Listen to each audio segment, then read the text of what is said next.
Les fables de Jean de La Fontaine, une production de la Compagnie du Savoir, interprétation de Valérie Théodore, réalisation Patrick Martinez-Bourna.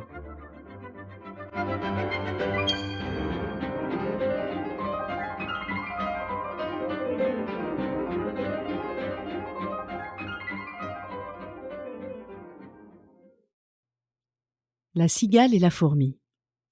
La cigale, ayant chanté tout l'été, se trouva fort dépourvue quand la bise fut venue. Pas un seul petit morceau de mouche ou de vermisseau. Elle alla crier famine chez la fourmi sa voisine, la priant de lui prêter quelques grains pour subsister jusqu'à la saison nouvelle. « Je vous paierai, lui dit-elle, avant l'août, foi d'animal. Intérêt est principal. » La fourmi n'est pas prêteuse, c'est là son moindre défaut. « Que faisiez-vous au temps chaud » dit-elle à cette emprunteuse. « Nuit et jour, à tout venant, je chantais, ne vous déplaise. »« Vous chantiez ? J'en suis fort aise. Eh bien, dansez maintenant. » Le corbeau et le renard. Maître Corbeau, sur un arbre perché, tenait en son bec un fromage. Maître Renard, par l'odeur alléchée, lui tint à peu près ce langage. « Eh, bonjour, monsieur du Corbeau. Que vous êtes joli, que vous me semblez beau. Sans mentir, si votre ramage se rapporte à votre plumage, vous êtes le phénix des hôtes de ces bois. » À ces mots, le corbeau ne se sent pas de joie, et pour montrer sa belle voix, il ouvre un large bec, laisse tomber sa proie. Le renard s'en saisit et dit « Mon bon monsieur, apprenez que tout flatteur vit aux dépens de celui qui l'écoute.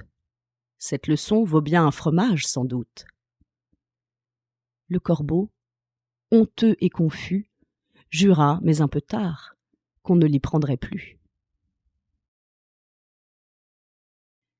Le corbeau et le renard. Maître Corbeau, sur un arbre perché, tenait en son bec un fromage. Maître Renard, par l'odeur alléchée, lui tint à peu près ce langage. « Eh, bonjour, monsieur du Corbeau. Que vous êtes joli, que vous me semblez beau.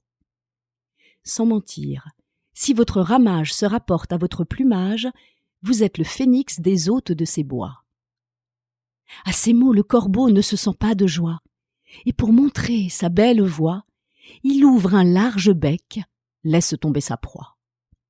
Le renard s'en saisit et dit « Mon bon monsieur, apprenez que tout flatteur vit aux dépens de celui qui l'écoute.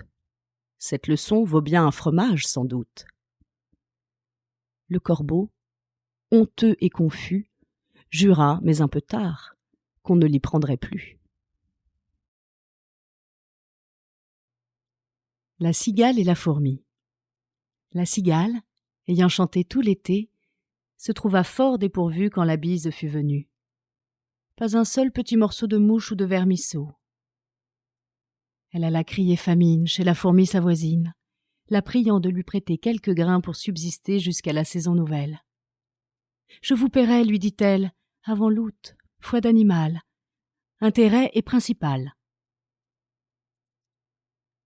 La fourmi n'est pas prêteuse, c'est là son moindre défaut. « Que faisiez-vous au temps chaud » dit-elle à cette emprunteuse. « Nuit et jour, à tout venant, je chantais, ne vous déplaise. »« Vous chantiez ? J'en suis fort aise. Eh bien, dansez maintenant. » La grenouille qui veut se faire aussi grosse que le bœuf. Une grenouille vit un bœuf qui lui sembla de belle taille. Elle, qui n'était pas grosse en tout comme un œuf, envieuse, s'étend et s'enfle et se travaille pour égaler l'animal en grosseur, disant « Regardez bien ma sœur, est-ce assez ? Dites-moi, n'y suis-je point encore ? » « Nenni. »« M'y voici donc ? » ?»« Point du tout. »« M'y voilà ? » ?»« Vous n'en approchez point. » La chétive pécore s'enfla si bien qu'elle creva. Le monde est plein de gens qui ne sont pas plus sages. Tout bourgeois veut bâtir comme les grands seigneurs. Tout petit prince a des ambassadeurs. Tout marquis veut avoir des pages.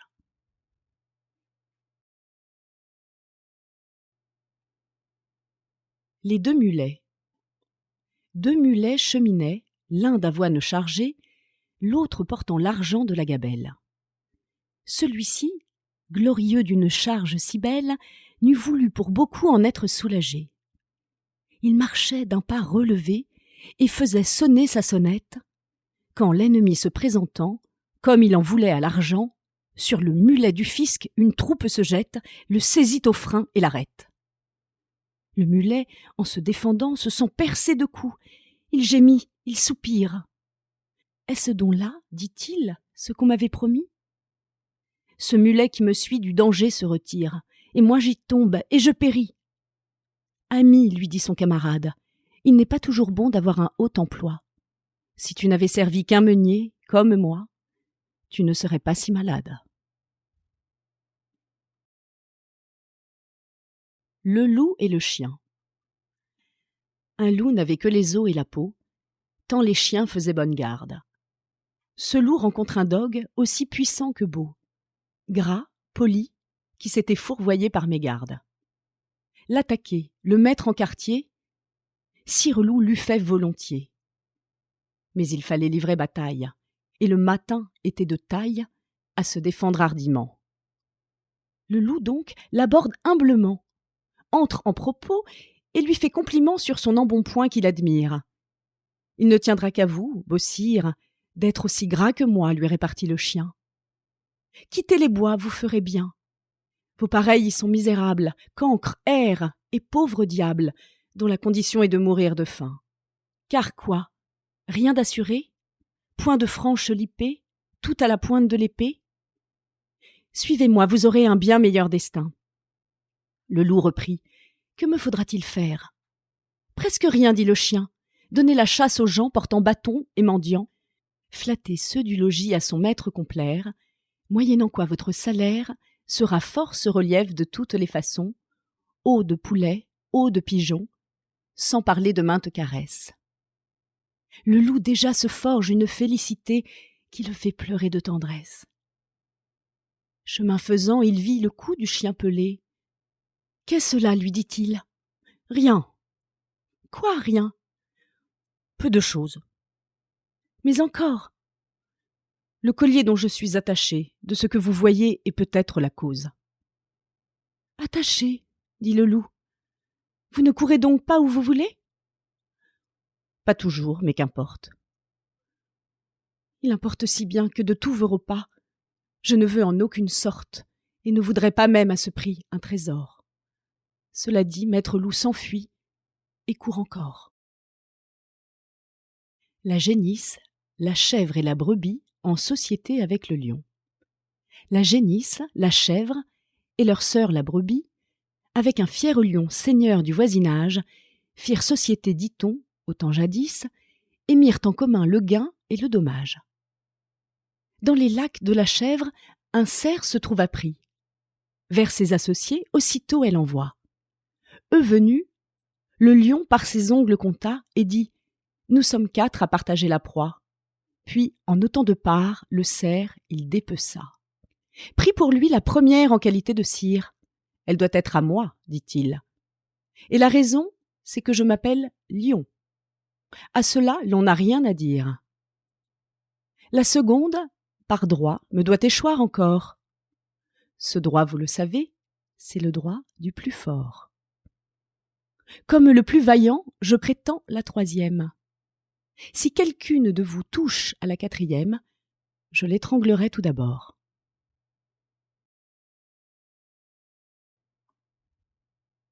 La besace. Jupiter dit un jour que tout ce qui respire s'en vienne comparaître aux pieds de ma grandeur. Si dans son composé quelqu'un trouve à redire, il peut le déclarer sans peur. Je mettrai remède à la chose. Venez, singe, parlez le premier et pour cause.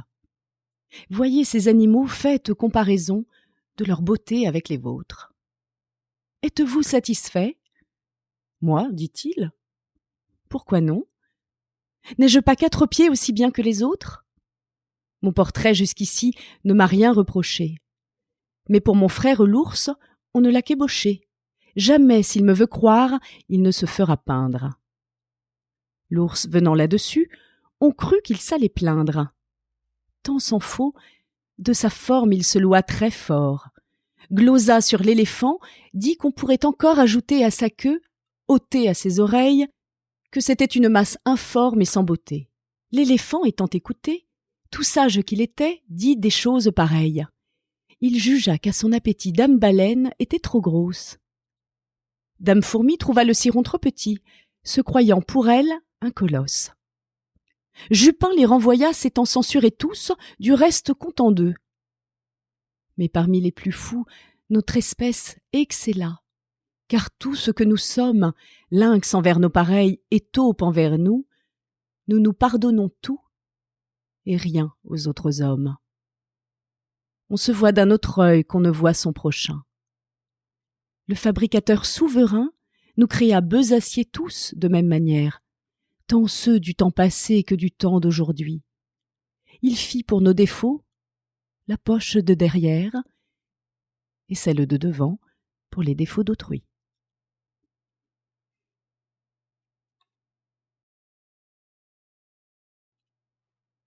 L'hirondelle et les petits oiseaux. Une hirondelle en ses voyages avait beaucoup appris. Quiconque a beaucoup vu peut avoir beaucoup retenu.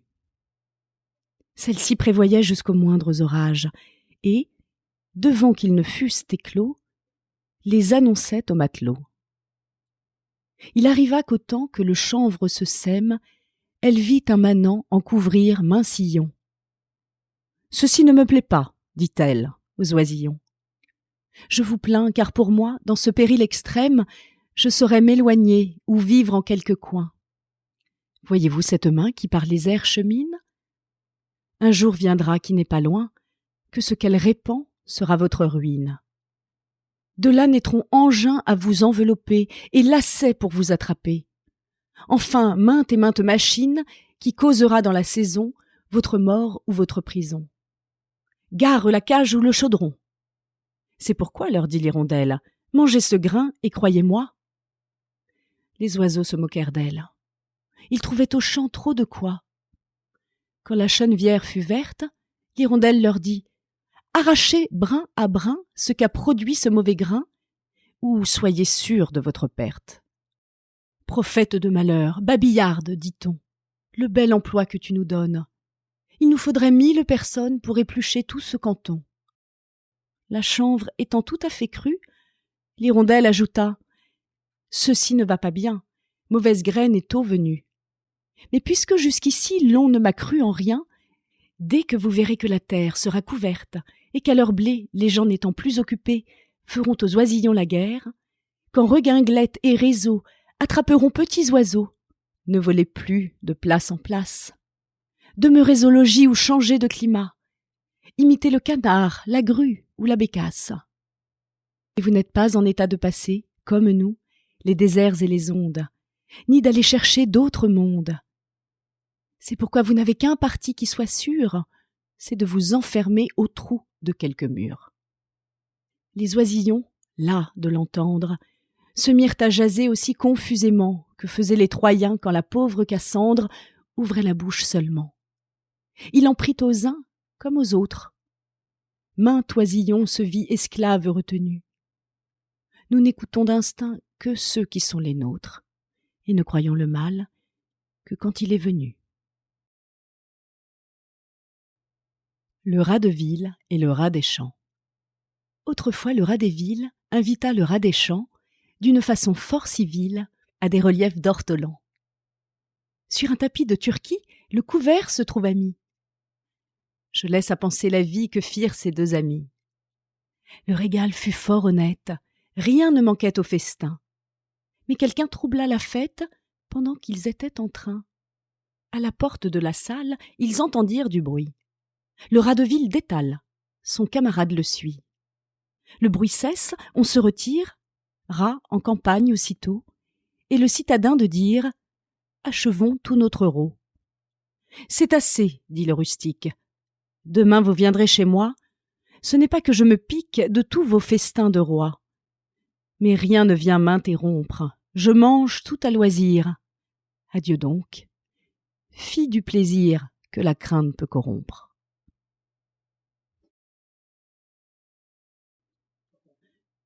Le loup et l'agneau. La raison du plus fort est toujours la meilleure. Nous l'allons montrer tout à l'heure.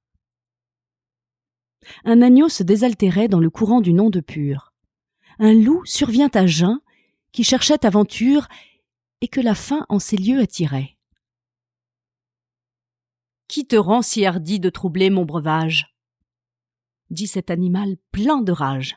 « Tu seras châtié de ta témérité. » « Sire, répond l'agneau, que votre majesté ne se mette pas en colère, mais plutôt qu'elle considère que je me vas désaltérant dans le courant, plus de 20 pas au-dessous d'elle, et que par conséquent, en aucune façon je ne puis troubler sa boisson. »« Tu la troubles, reprit cette bête cruelle, et je sais que de moi tu médis l'an passé. »« Comment l'aurais-je fait si je n'étais pas né ?» reprit l'agneau. « Je tette encore ma mère. »« Si ce n'est toi, c'est donc ton frère. »« Je n'en ai point. »« C'est donc quelqu'un des tiens, car vous ne m'épargnez guère. Vous, vos bergers et vos chiens. On me l'a dit. Il faut que je me venge. » Là-dessus, au fond des forêts, le loup l'emporte et puis le mange, sans autre forme de procès. L'homme et son image, pour Monsieur le duc de La Rochefoucauld. Un homme qui s'aimait, sans avoir de rivaux, passait dans son esprit pour le plus beau du monde. Il accusait toujours les miroirs d'être faux, vivant plus que content dans une erreur profonde. Afin de le guérir, le sort officieux présentait partout à ses yeux les conseillers muets dont se servent nos dames. Miroir dans les logis, miroir chez les marchands, miroir aux poches des galants, miroir aux ceintures des femmes. Que fait notre Narcisse ? Il se va confiner aux lieux les plus cachés qu'il peut s'imaginer, n'osant plus des miroirs éprouver l'aventure. Mais un canal, formé par une source pure, se trouve en ces lieux écartés. Il s'y voit, il se fâche, et ses yeux irrités pensent apercevoir une chimère vaine. Il fait tout ce qu'il peut pour éviter cette eau. Mais quoi ? Le canal est si beau qu'il ne le quitte qu'avec peine. On voit bien où je veux venir. Je parle à tous, et cette erreur extrême est un mal que chacun se plaît d'entretenir. Notre âme, c'est cet homme amoureux de lui-même. Tant de miroirs, ce sont les sottises d'autrui. Miroirs, de nos défauts les peintres légitimes. Et quant au canal, c'est celui que chacun sait, le livre des maximes. Le dragon a plusieurs têtes et le dragon a plusieurs queues.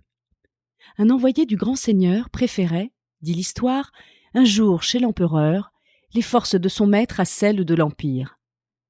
Un Allemand se mit à dire « Notre prince a des dépendants qui, de leur chef, sont si puissants que chacun d'eux pourrait soudoyer une armée. » Le Chiaoux, homme de sens, lui dit « Je sais, par renommée, ce que chaque électeur peut de monde fournir. Et cela me fait souvenir d'une aventure étrange et qui pourtant est vraie. J'étais en un lieu sûr lorsque je vis passer les 100 têtes d'une hydre au travers d'une haie. Mon sang commence à se glacer et je crois qu'à moins on s'effraie. Je n'en eus toutefois que la peur sans le mal. Jamais le corps de l'animal ne put venir vers moi ni trouver d'ouverture. Je rêvais à cette aventure, quand un autre dragon, qui n'avait qu'un seul chef, et bien plus d'une queue à passer se présente. Me voilà saisi de rechef d'étonnement et d'épouvante. Ce chef passe, et le corps, et chaque queue aussi. Rien ne les empêcha, l'un fit chemin à l'autre. Je soutiens qu'il en est ainsi de votre empereur et du nôtre. Les voleurs et l'âne. Pour un âne enlevé, 2 voleurs se battaient. L'un voulait le garder, l'autre le voulait vendre.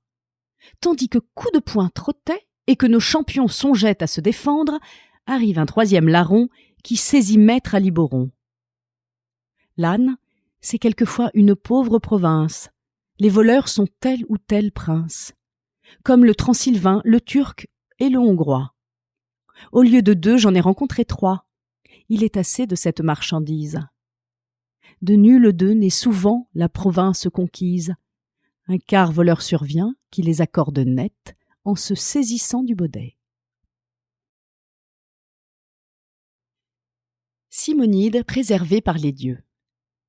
On ne peut trop louer 3 sortes de personnes, les dieux, sa maîtresse et son roi. Malherbe le disait, j'y souscris quant à moi. Ce sont maximes toujours bonnes. La louange chatouille et gagne les esprits. Voyons comme les dieux l'ont quelquefois payé. Simonide avait entrepris l'éloge d'un athlète, et la chose essayée, il trouva son sujet plein de récits tout nus. Les parents de l'athlète étaient gens inconnus. Son père, un bon bourgeois, lui, sans autre mérite, matière infertile et petite. Le poète d'abord parla de son héros.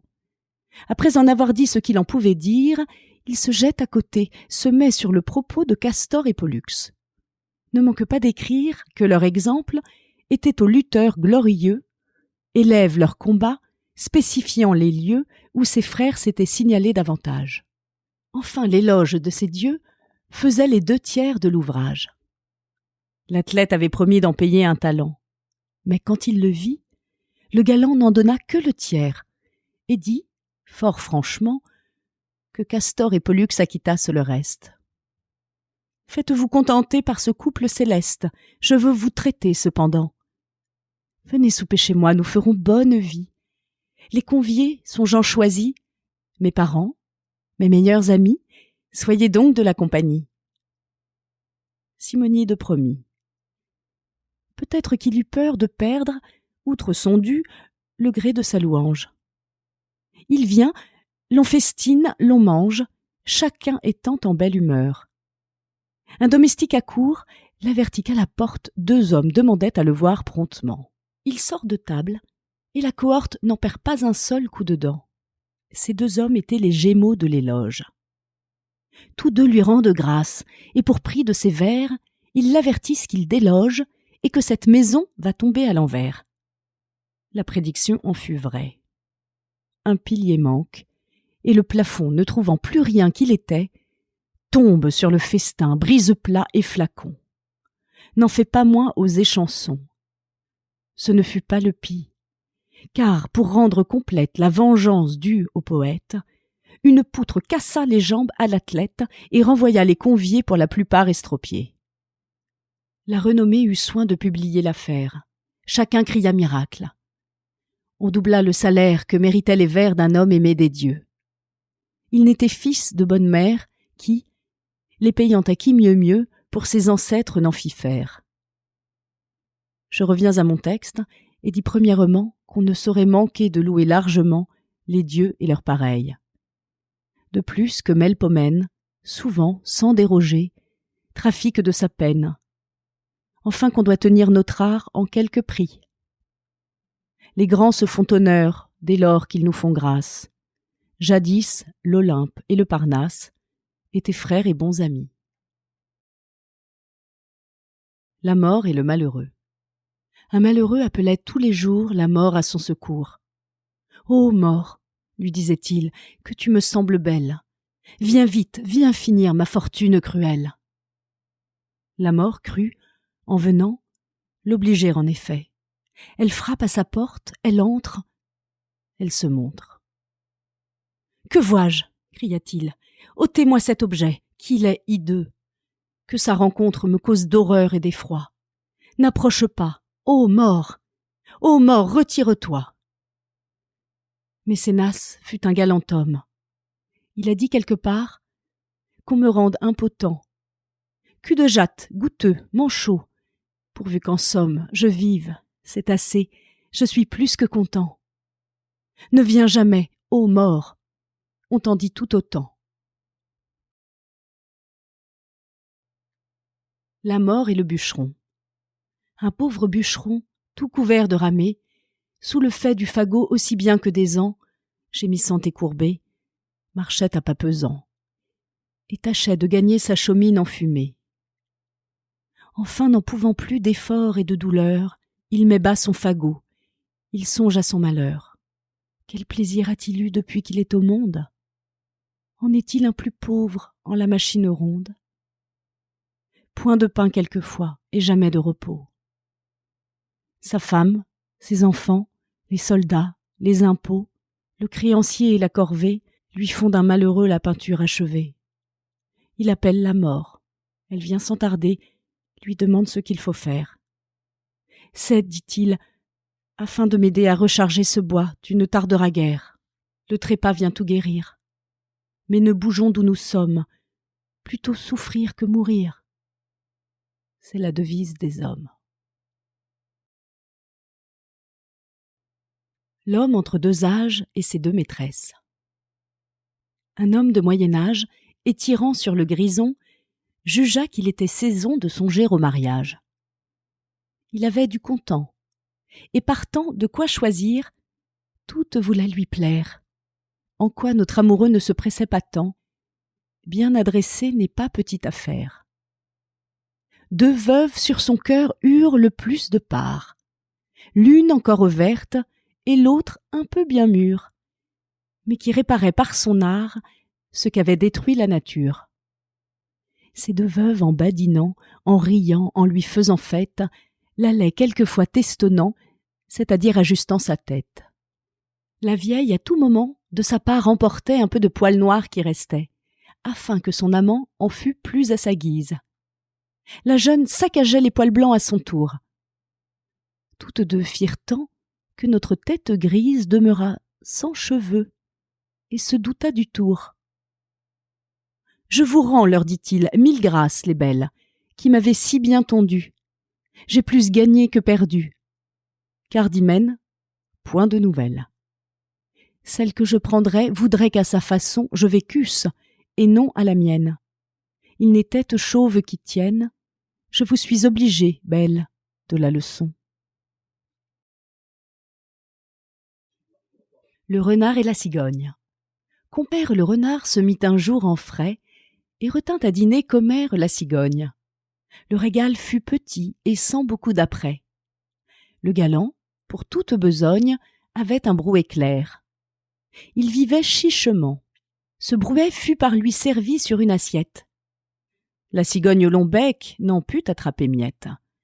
Et le drôle eut lapé le tout en un moment. Pour se venger de cette tromperie, à quelque temps de là, la cigogne le prit.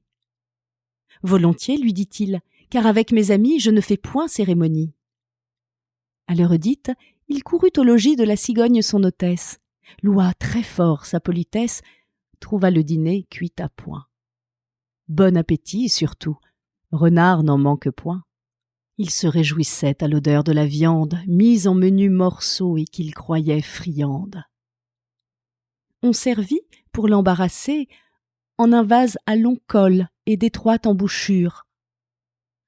Le bec de la cigogne y pouvait bien passer, mais le museau du cire était d'autre mesure. Il lui fallut à jeun retourner au logis, honteux comme un renard qu'une poule aurait pris, serrant la queue et portant bas l'oreille. « Trompeur, c'est pour vous que j'écris. Attendez-vous à l'appareil. »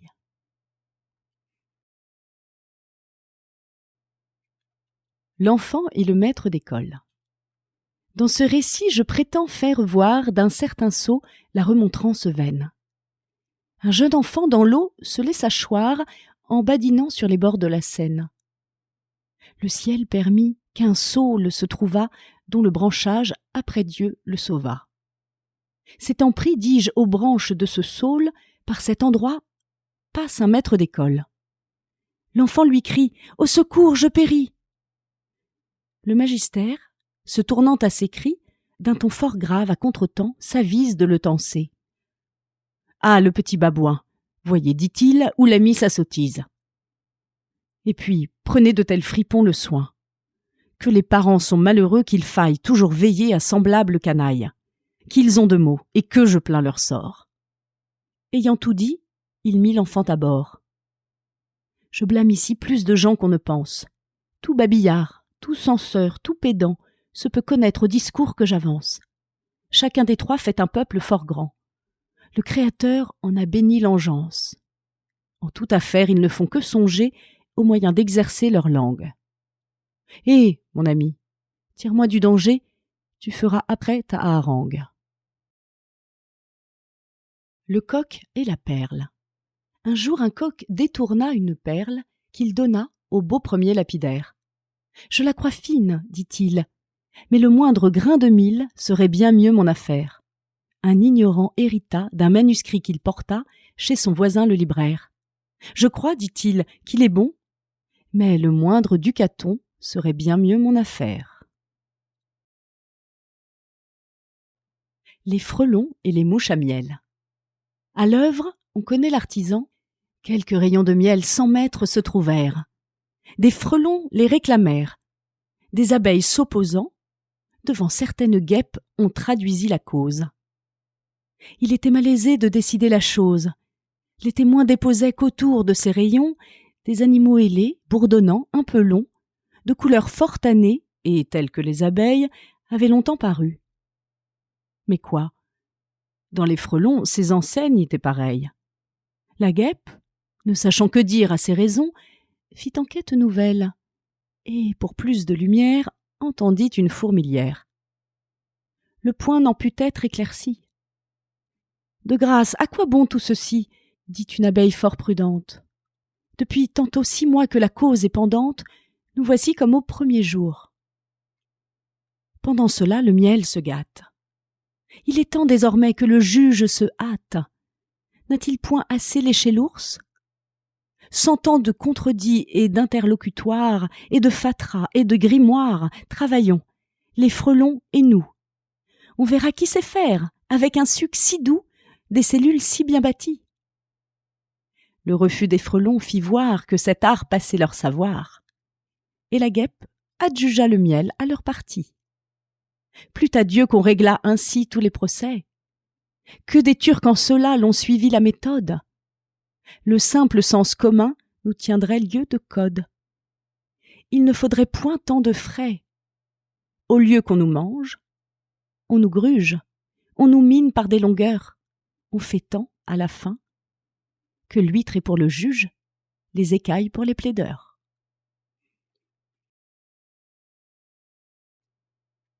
Le chêne et le roseau. Le chêne, un jour, dit au roseau : « Vous avez bien sujet d'accuser la nature. Un roitelet pour vous est un pesant fardeau. Le moindre vent qui d'aventure fait rider la face de l'eau vous oblige à baisser la tête. Cependant que mon front, au Caucase pareil, non content d'arrêter les rayons du soleil, brave l'effort de la tempête. Tout vous est aquilon, tout me semble zéphyr. Encore si vous naissiez à l'abri du feuillage dont je couvre le voisinage, vous n'auriez pas tant à souffrir. Je vous défendrais de l'orage. Mais vous naissez le plus souvent sur les humides bords des royaumes du vent. La nature envers vous me semble bien injuste. Votre compassion, lui répondit l'arbuste, part d'un bon naturel, mais quittez ce souci. Les vents me sont moins qu'à vous redoutables. Je plie et ne romps pas. Vous avez jusqu'ici, contre leurs coups épouvantables, résisté sans courber le dos. Mais attendons la fin. Comme il disait ces mots, du bout de l'horizon accourt avec furie le plus terrible des enfants que le Nord eût porté jusque-là dans ses flancs. L'arbre tient bon. Le roseau plie. Le vent redouble ses efforts et fait si bien qu'il déracine celui de qui la tête au ciel était voisine et dont les pieds touchaient à l'empire des morts.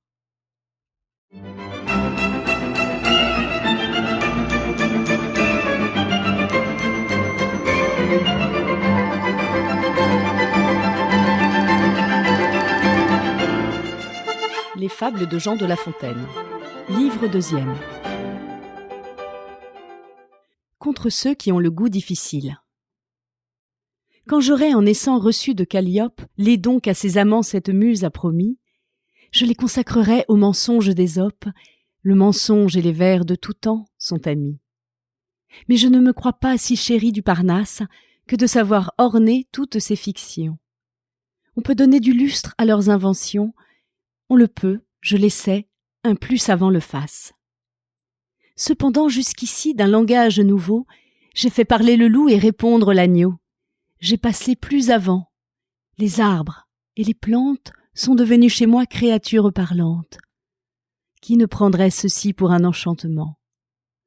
Vraiment, me diront nos critiques, vous parlez magnifiquement de 5 ou 6 contes d'enfants. Censeur, en voulez-vous qui soit plus authentique et d'un style plus haut?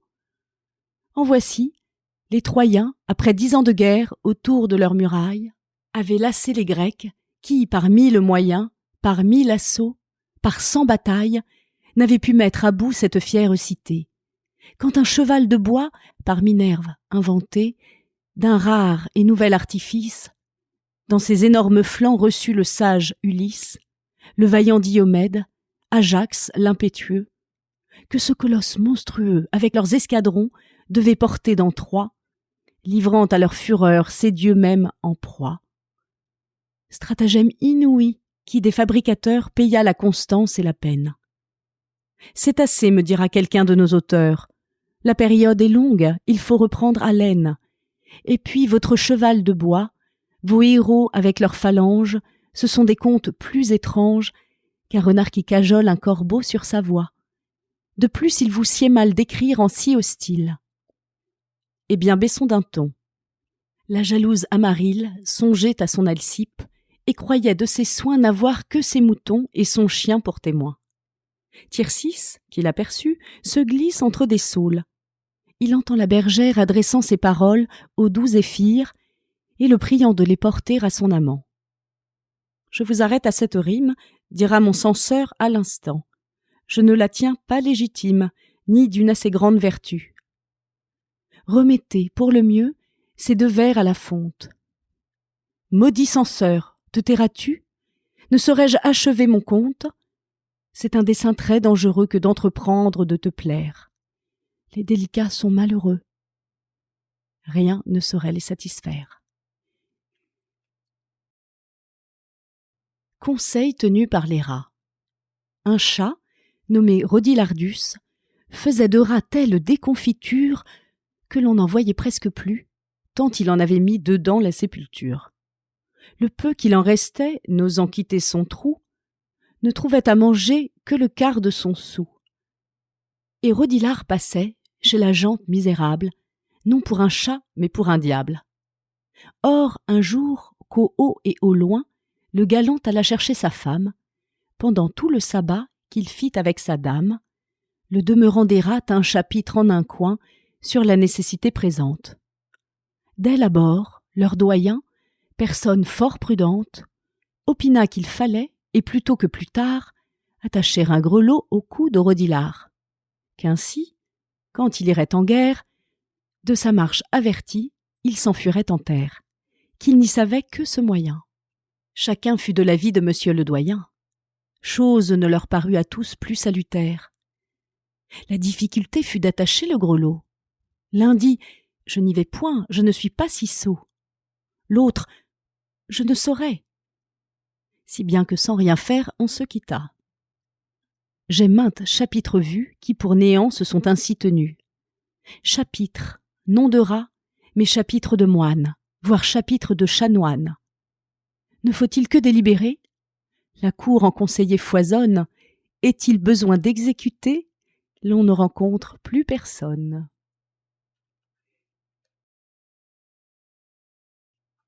Le loup plaidant contre le renard part devant le singe. Un loup disait qu'on l'avait volé. Un renard, son voisin, d'assez mauvaise vie, pour ce prétendu vol par lui fut appelé. Devant le singe, il fut plaidé, non point par avocat, mais par chaque partie.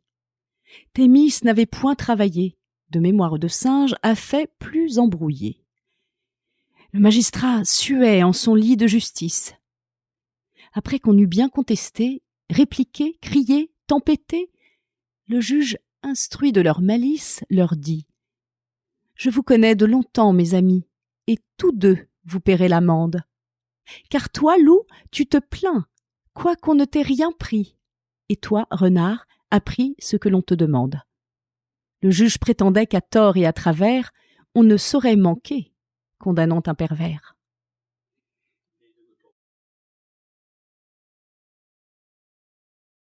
Les 2 taureaux et une grenouille. 2 taureaux combattaient à qui posséderait une génisse avec l'Empire. Une grenouille en soupirait. « Qu'avez-vous » se mit à lui dire quelqu'un du peuple croissant. Et ne voyez-vous pas, dit-elle, que la fin de cette querelle sera l'exil de l'un, que l'autre, le chassant, le fera renoncer aux campagnes fleuries? Il ne régnera plus sur l'herbe des prairies, viendra dans nos marais régner sur les roseaux, et, nous foulant aux pieds jusqu'au fond des eaux, tantôt l'une et puis l'autre, il faudra qu'on pâtisse du combat qu'a causé madame la génisse. Cette crainte était de bon sens. L'un des taureaux en leur demeure s'alla cacher à leurs dépens. Il en écrasait 20 par heure. Hélas, on voit que de tout temps, les petits ont pâti des sottises des grands. La chauve-souris et les 2 belettes. Une chauve-souris donna tête baissée dans un nid de belettes. Et sitôt qu'elle y fut, l'autre, envers les souris de longtemps courroucées, pour la dévorer accourut. « Quoi, vous osez, dit-elle, à mes yeux vous produire, après que votre race a tâché de me nuire? N'êtes-vous pas souris? Parlez sans fiction. Oui, vous l'êtes, ou bien je ne suis pas belette. Pardonnez-moi, dit la pauvrette, ce n'est pas ma profession. Moi, souris, des méchants vous ont dit ces nouvelles. Grâce à l'auteur de l'univers, je suis oiseau. Voyez mes ailes, vive la jante qui fend les airs. Sa raison plut et sembla bonne. Elle fait si bien qu'on lui donne liberté de se retirer. 2 jours après, notre étourdi, aveuglément, va se fourrer chez une autre belette, aux oiseaux ennemis. La voilà derechef en danger de sa vie.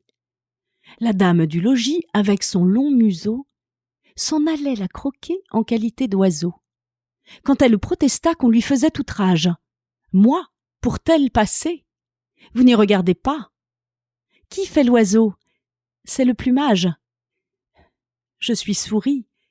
Vive les rats. Jupiter confonde les chats. Par cette adroite répartie, elle sauva 2 fois sa vie. Plusieurs se sont trouvés qui, d'écharpe changeant, au danger ainsi qu'elle, ont souvent fait la figue. Le sage dit, selon les gens, vive le roi, vive la ligue. L'oiseau blessé d'une flèche. Mortellement atteint d'une flèche empennée, un oiseau déplorait sa triste destinée, et disait, en souffrant un surcroît de douleur, « Faut-il contribuer à son propre malheur?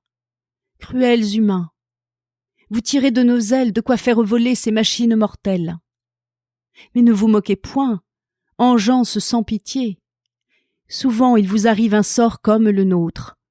Des enfants de Japet, toujours une moitié, fournira des armes à l'autre. »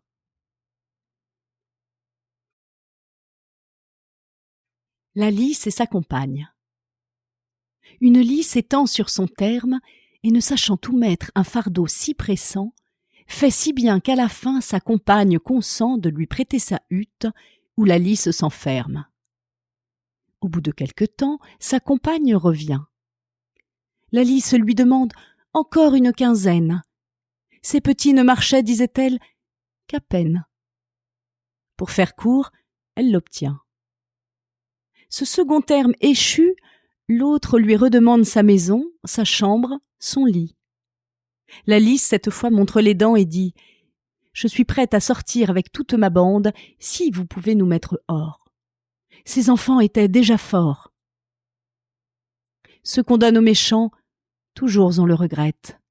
Pour tirer d'eux ce qu'on leur prête, il faut que l'on en vienne au coup. Il faut plaider, il faut combattre. Laissez-leur un pied chez vous, ils en auront bientôt pris 4. L'aigle et l'escarbot. L'aigle donnait la chasse à maître Jean Lapin, qui droit à son terrier s'enfuyait au plus vite. Le trou de l'escarbot se rencontre en chemin. Je laisse à penser si ce gîte était sûr, mais où mieux? Jean Lapin s'y blottit. L'aigle fondant sur lui nonobstant cet asile, l'escarbot intercède et dit « Princesse des oiseaux, il vous est fort facile d'enlever malgré moi ce pauvre malheureux. Mais ne me faites pas cet affront, je vous prie. Et puisque Jean Lapin vous demande la vie, donnez-la lui, de grâce, ou l'ôtez à tous deux. C'est mon voisin, c'est mon compère. » L'oiseau de Jupiter, sans répondre un seul mot, choque de l'aile l'escarbot, l'étourdit, l'oblige à se taire, enlève Jean Lapin. L'escarbot, indigné, vole au nid de l'oiseau, fracasse en son absence ses œufs, ses tendres œufs, sa plus douce espérance. Pas un seul ne fut épargné. L'aigle étant de retour et voyant ce ménage, remplit le ciel de cris, et pour comble de rage ne sait sur qui venger le tort qu'elle a souffert. Elle gémit en vain, sa plainte au vent se perd. Il fallut pour 7 ans vivre en mer affligée. L'an suivant, elle mit son nid en lieu plus haut. L'escarbot prend son temps, fait faire aux œufs le saut. La mort de Jean Lapin Derechef est vengée. Ce second deuil fut tel que l'écho de ces bois n'endormit de plus de 6 mois. L'oiseau qui porte Ganymède, du monarque des dieux enfin implore l'aide, dépose en son giron ses œufs, et croit qu'en paix ils seront dans ce lieu. Que, pour ses intérêts, Jupiter se verra contraint de les défendre. Hardi qui les irait là prendre. Aussi ne les y prit-on pas. Leur ennemi changea de note. Sur la robe du dieu fit tomber une crotte. Le dieu la secouant jeta les œufs à bas. Quand l'aigle sut l'inadvertance, elle menaça Jupiter d'abandonner sa cour, d'aller vivre au désert, de quitter toute dépendance avec mainte autre extravagance. Le pauvre Jupiter se tut. Devant son tribunal, l'escarbot comparut, fit sa plainte et conta l'affaire. On fit entendre à l'aigle, enfin, qu'elle avait tort. Mais les 2 ennemis ne voulant point d'accord, le monarque des dieux s'avisa, pour bien faire, de transporter le temps où l'aigle fait l'amour, en une autre saison, quand la race escarbotte est en quartier d'hiver, et comme la marmotte se cache et ne voit point le jour. Le lion et le moucheron. Va-t'en, chétif insecte, excrément de la terre. C'est en ces mots que le lion parlait un jour au moucheron.